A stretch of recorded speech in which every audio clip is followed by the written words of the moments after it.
All right, time now for our business update. Brian Quinn joins me here. Brian, it's the Friday after the fourth Thursday of November. What's that? What does that mean, Will? Black Friday. Black Friday. It's the official start of the holiday shopping season in the U.S.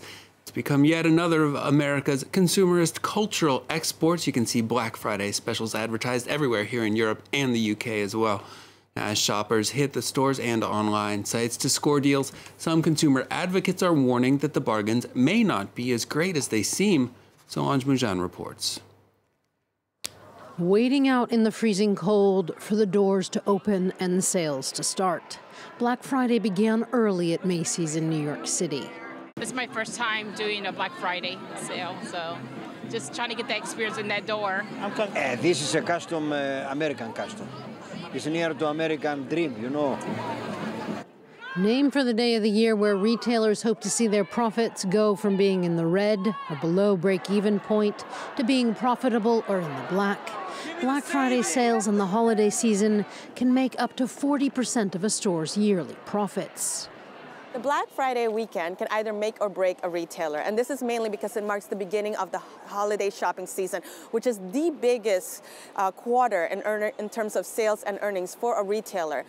Consumers, though, might do well to be wary about whether they're caught up in the frenzy or if indeed they are the lucky recipients of a great deal. For Black Friday sales aren't always what they seem. The British consumer group Which found that 60% of the products they studied were cheaper at other times of the year. They say buyers need to watch the final price they're paying and not just the discount. So if consumers are not getting at least a 40% discount or higher, they're really not getting a good Black Friday deal. Whether shopping online or with the crowds in stores, Black Friday remains a moneymaker.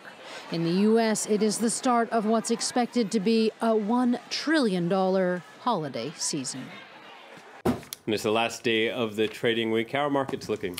Asian markets recovering a bit on Friday, one day after a big sell-off on mainland Chinese markets. Shanghai Composite lost over 2% Thursday. It saw even more losses Friday morning, but recovered to eke out some slight gains. Hong Kong's Hang Seng faring better. It finished up 0.5%.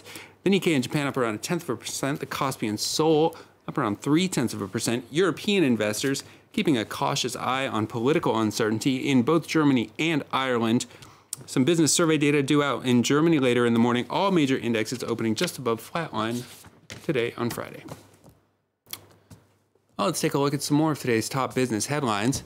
Amazon workers in Italy and Germany will be on strike for Black Friday.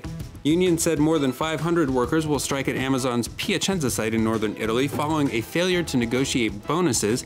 Workers at 6 distribution centers in Germany also walking out over a long-running pay dispute. The action threatens to disrupt what's become a major retail industry driver in Europe as well, as mentioned.